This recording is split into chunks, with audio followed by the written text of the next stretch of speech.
Hola amigos, bienvenidos a David Parcerisa Live. ¿Qué tal estáis? Hoy me gustaría hablar nuevamente sobre un tema que hace tiempo ya que no tratamos y es precisamente sobre los arcontes.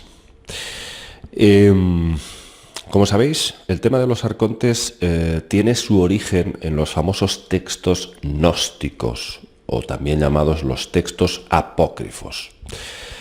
Hay un montón de ellos y sobre todo lo que más me ha llamado a mí la atención últimamente es el Evangelio apócrifo de María Magdalena, porque ahí yo considero que hemos localizado uno de los textos más interesantes en cuanto a los arcontes, a estas extrañas potestades, porque parece ser que según este texto, que fue escrito entre los años 30 y 180 después de Cristo, ahí se nos cuenta una revelación importantísima que le dio Jesucristo a María Magdalena. Y es que en el momento que dan por muerto a Jesús crucificado, Magdalena habla con los 12 apóstoles y les dice: a mí Jesús me habló de lo que ocurre después de la muerte, de las entidades, de las potestades que van a venir a por nosotros y van a intentar seducirnos con sus mentiras y engaños para que volvamos a, digamos, repetir los mismos errores. Y ahí se ve muy bien cómo trabajan estos seres, cómo trabajan y cómo liman y minan nuestra conciencia a través de una serie de diálogos que supuestamente mantendrían con nosotros una vez morimos y que de alguna forma intentarían evitar que fuésemos directamente a la fuente universal, para ahí, desde luego, pues seguir evolucionando, pero probablemente bajo una perspectiva pues mucho más amplia y no volviendo a repetir los errores que ya cometimos en el pasado.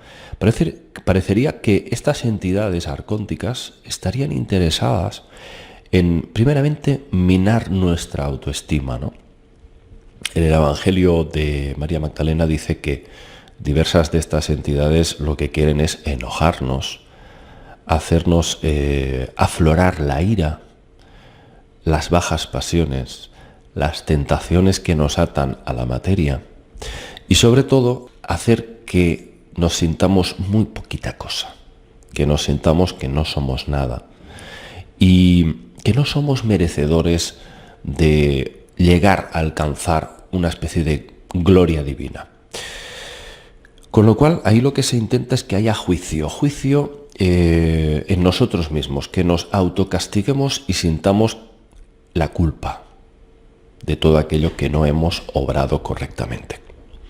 Eso haría que la luz, nuestra luz interior, no consiguiera iluminarse lo suficiente y no nos diese la fuerza necesaria para ir al lugar que merecemos como almas, como chispas desprendidas de esta macroconsciencia universal. Fijaos que últimamente he estado viendo una serie en Netflix muy interesante que me ha hecho replantearme también nuevamente esta cuestión de los arcontes. Seguramente muchos de vosotros la habréis visto. Es una serie titulada Haunting of Hill House, la casa encantada de Hill House.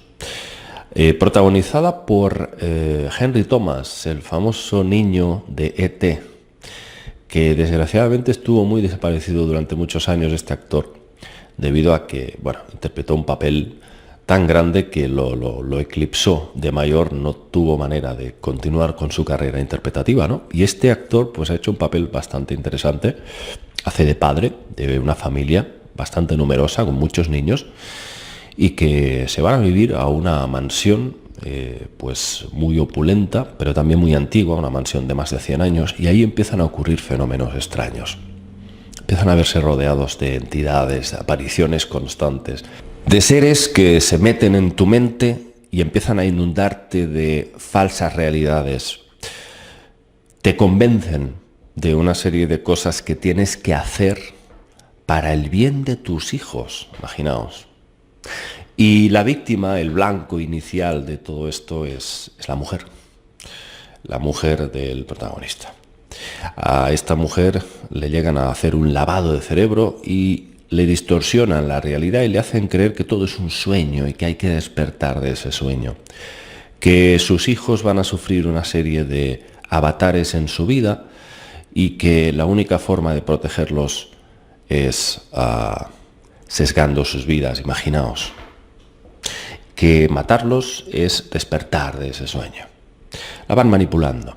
No os avanzo más, no quiero avanzaros más porque os haría spoiler. Pero sí que a aquellos que por supuesto no hayáis visto la serie no quiero fastidiaros. Pero sí que es cierto que las estrategias que se muestran en esta serie sobre estos entes, estos arcontes, son muy, en mi opinión, muy próximos a la realidad y muy parecidos a lo que nos cuenta el Evangelio de María Magdalena. Prácticamente es lo mismo. Te llegan a convencer de hacer auténticas atrocidades, auténticas locuras, pero siempre haciéndote creer que es lo mejor para ti y para tus hijos.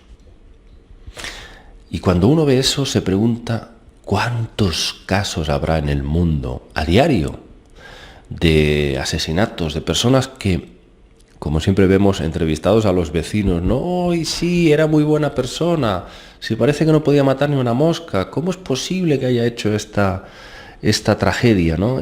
Asesinar a sus hijos o, yo qué sé, tirar por la ventana a un niño y luego detrás se suicida. Todo este tipo de actos tan espantosos, uno los empieza a entender, ya no solo como un ataque psicótico o un ataque de locura, que tanto ha incidido siempre la psiquiatría, que parece que es inamovible. El cerebro, la concepción que tienen ellos es que el cerebro es un recipiente bioorgánico que puede sufrir ciertos desajustes y, por supuesto, ahí entran esos cuadros psicóticos, en que una persona perfectamente normal puede sufrir un ataque psicótico y realizar cualquier barbaridad.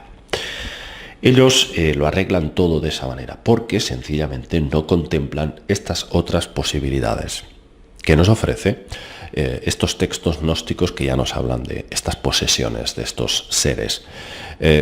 Casi el 90% de los casos de asesinos, incluso asesinos en serie, siempre acaban confesando que oyen voces en su cabeza que les incitan a hacer esas tropelías.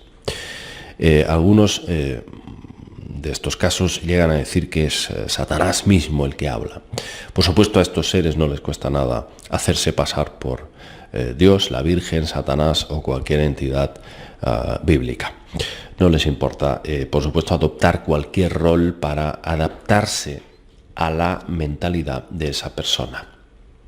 Y es que el fenómeno de las posesiones, el fenómeno de los arcontes, muestra siempre una versatilidad increíble para adaptarse a ciertos patrones mentales de la víctima.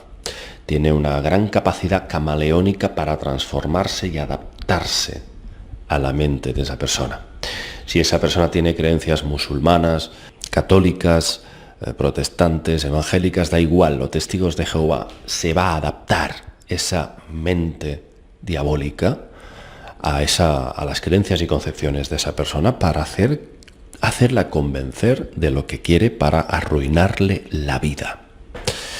Eso es increíble, increíble. Además, fijaos que en estos textos gnósticos se hablaba de la llegada de estos arcontes en un momento dado de la historia en que hablaban de una auténtica invasión y que Jesucristo estaba aquí, había sido enviado en cierta forma a la tierra para, por supuesto, mitigar esta terrible devastación que estaban causando en los seres humanos estos arcontes, dominando sus mentes y promoviendo pues, suicidios, violaciones, asesinatos de todo tipo.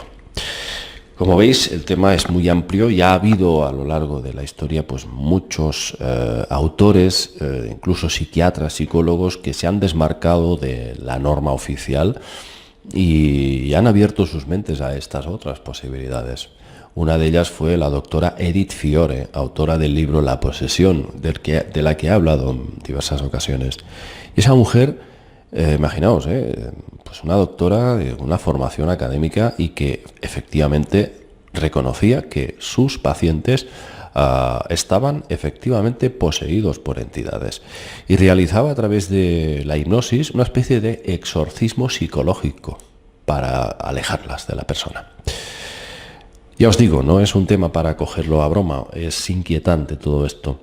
Y vemos como también, pues como os he dicho antes, incluso series de televisión y películas muchas veces reflejan, no todo, pero parte de este problema global. Por supuesto, yo comparo estos arcontes, estas entidades, con el propio organismo humano. Es decir, cuando nosotros, algo tan común como un simple resfriado, generalmente siempre obedece a un bajón emocional. Sufrimos un pequeño revés emocional y entonces nos resfriamos. ¿Por qué? Pues porque el sistema inmunológico se debilita y ahí es cuando las bacterias y los virus atacan el organismo. En ese momento no es capaz de hacer frente.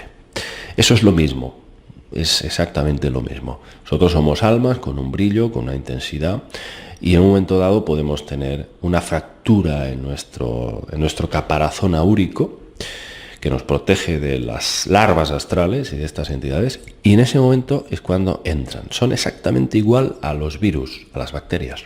Actúan de la misma forma, son intrusivos. Y por supuesto, vampiros, porque necesitan siempre un huésped para poder ellos desarrollarse. Con lo cual, en el campo de la vida celular y de la biología, podemos extrapolar estas entidades también, pero en el campo astral energético. Vamos a dejar aquí el tema, amigos, pero recomiendo veáis esta interesante serie porque se ve muy bien cómo trabajan estas entidades para engañarnos. Un abrazo para todos y nos vemos en próximos vídeos. Chao.